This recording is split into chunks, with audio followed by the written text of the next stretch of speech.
morning, everybody. Thank you for being here today. Some of you have been waiting for this moment for about almost a week, isn't it?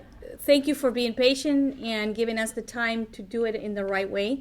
As you know, contract negotiations are one of the most difficult pieces the superintendent has to deal with, and as well as worrying about what's best for the organization, not only in the factors of economics, but also in the factors of what's best for kids and also our human capital, which is our staff.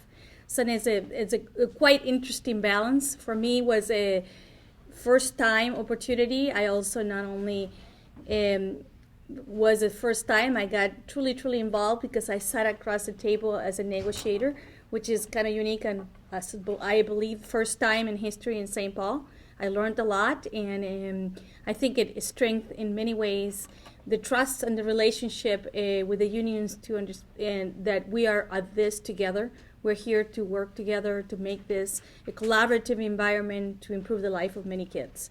So with that, I'm going to tell you that I'm pleased to announce that we have reached in a tentative agreement that, believe it or not, we start early May, putting together our ideas, and then finish on February. No, it was in January, actually. We did make it to January very late on last Monday. So that with that, we agreed as a union and the district on 21 different agreements, a good number for all of us. We have many others, but we agreed that those will be fundamental for us to put in practice for this contract, which has already started this school year and it goes for 2 more years. First of all, for us, one of the big concerns has been always how many times we ask our families to have the students out of school. And we thought very strongly and very heartily with the teacher unions on how to simplify and help families to have more stable instruction for the students. And we drop as a union and district the 4 additional, the 4 days that they have for early release. Students come until the middle of the day and then they went home, which that part of the day was utilized for teachers' professional development. So with this new contract, which will be taking effect for the next school year, families will have 4 additional days in which they don't have to find additional daycare and will be less interruptions. And I believe we're here to work with the families to serve them and make sure our students have a stable environment, which also will add more additional time for learning for students in our schools.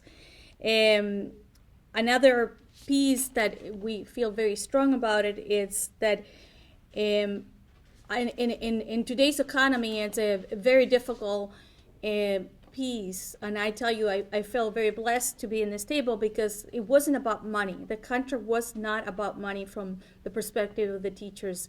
It was about working conditions that improve education for our students. And so we were able to agree to a 0.5 cost of living adjustment, and also continue with our years and lanes as we do all the time.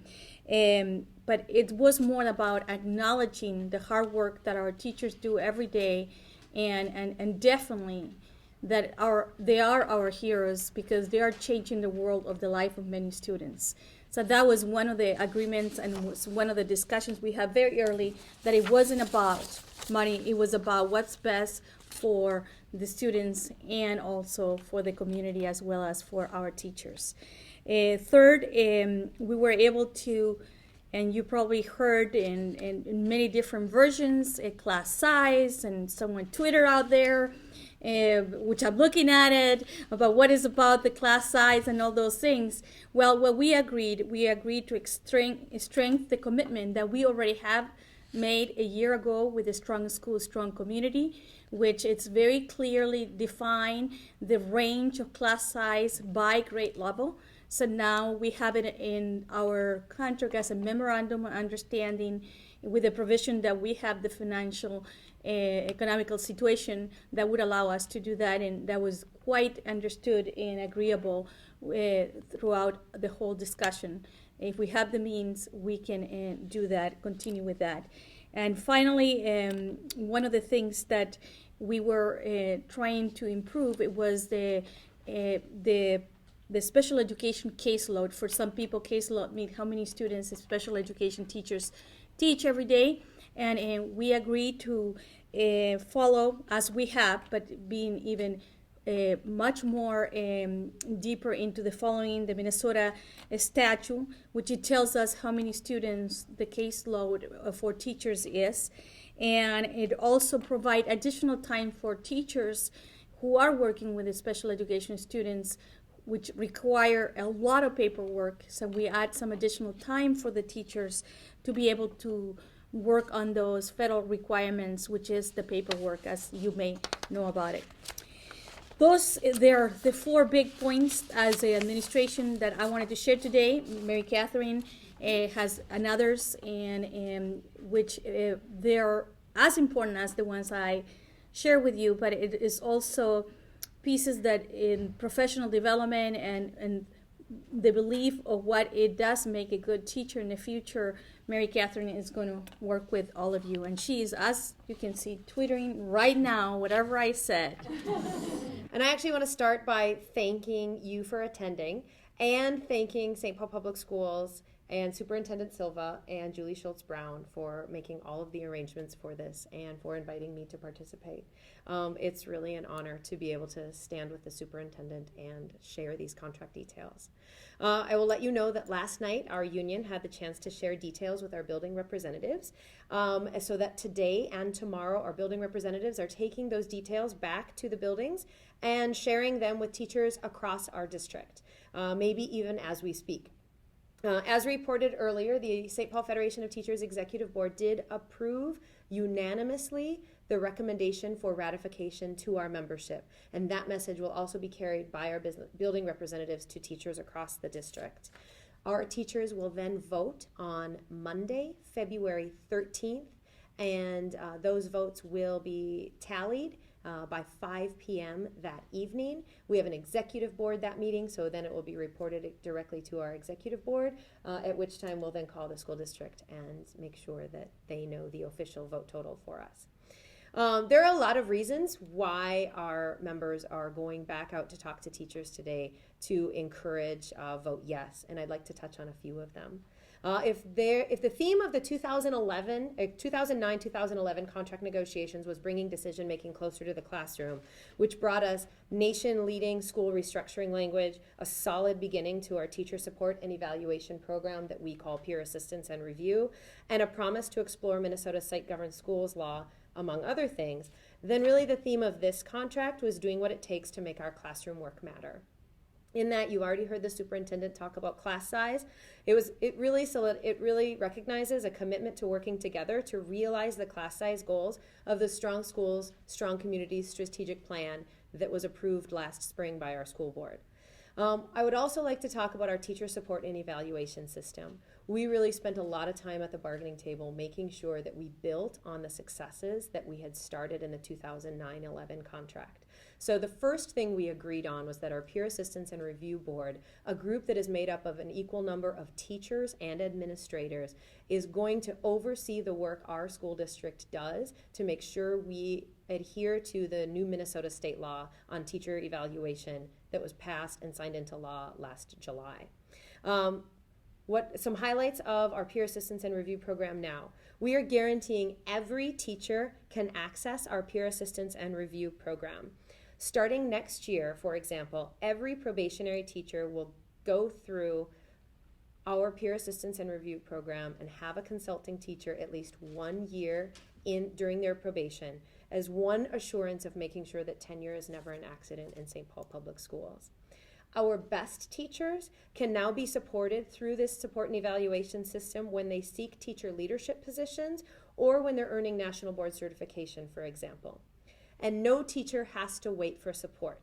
Teachers can access PAR when changing grade levels or license areas, and teachers identified as struggling can request that support as well. We also paid more attention to staffing. We did some really exciting things around sabbaticals.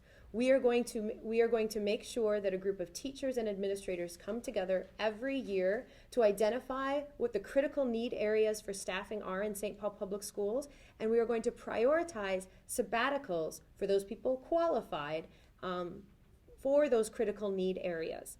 We are also going to protect teachers in programs like Montessori, Immersion, and the American Indian Magnet, where their talents are unique and needed and cannot be replicated by anyone.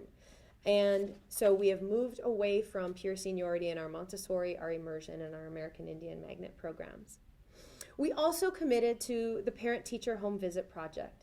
This commitment shows our dedication to grow the program modeled after Sacramento's successful 15-year effort. And we are also committed to an advisor in every high school to support our Future Educators of St. Paul program.